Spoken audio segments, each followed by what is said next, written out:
What is up everyone, my name's Ash and welcome back to the Linux Beginners series. So you've decided to install a Linux distro on a physical computer. To do that, you'll need a bootable USB installer, and here's how to create one.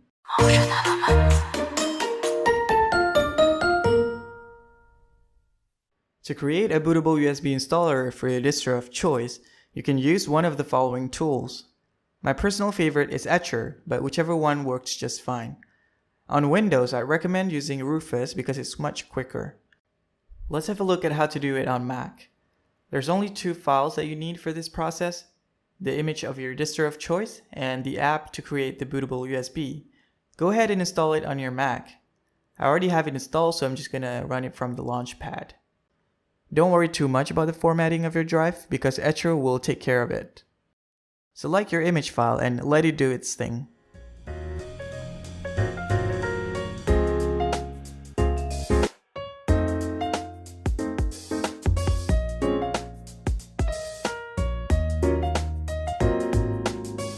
Once completed, you'll get an error saying Mac can't read the drive. Don't worry because Mac generally do not have the drivers to read Linux file systems anyway.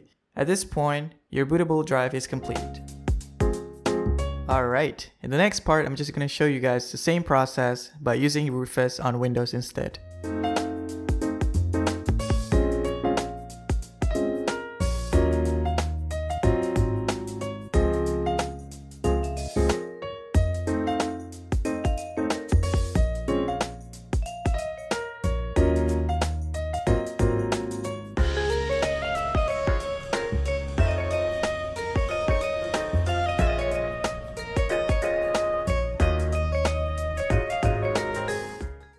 Wow, that was quick. Now that you have your bootable USB drive ready, you can go ahead and proceed with the installation. It's basically the same process that we've gone through in episode 3.